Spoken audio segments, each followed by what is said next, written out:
பொதுவாக மல்லிகை செடியில் பார்த்திங்கன்னா அந்த செம்பேன் பிரச்சனை அப்படிங்கிறது பார்த்திங்கன்னா வெயில் காலங்களில் அதிகமாக ஏற்படக்கூடிய ஒரு பிரச்சனை. இந்த செம்பேன் பிரச்சனை இருந்துச்சுனாவே நம்ம என்ன தான் அடி உரங்கள் கொடுத்தாலும் சரி, இலைகள் மேலே தெளிக்கக்கூடிய உரங்கள் கொடுத்தாலும் சரி, அது நம்ம செடிகளுக்கு முழுமையாக கிடைக்கவே கிடைக்காது. இந்த செம்பேன்கள் பார்த்திங்கன்னா இலைகளுக்கு பின்னாடி வந்துட்டு நரம்பு மாதிரி இருக்கக்கூடிய அந்த அமைப்புக்கு ஒட்டி இருக்கும்.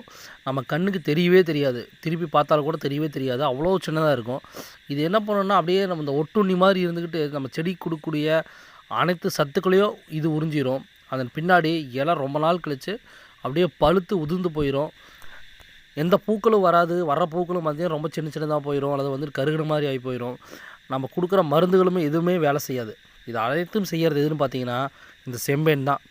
இப்படிப்பட்ட செம்பேன் பிரச்சனைக்கு நிறையா பேர் ரெக்கமெண்ட் பண்ணுறது எக்ஸோடஸ் அப்படிங்கிற மருந்து. நிறையா யூடியூப் சேனல்லையும் இந்த மருந்து தான் ரெக்கமெண்ட் பண்ணுறாங்க. இது உண்மையிலேயே பவர்ஃபுல்லான மருந்தா? இதை பற்றின ஒரு வீடியோ நம்ம யூடியூப் சேனலில் அப்லோட் பண்ணியிருக்கோம்.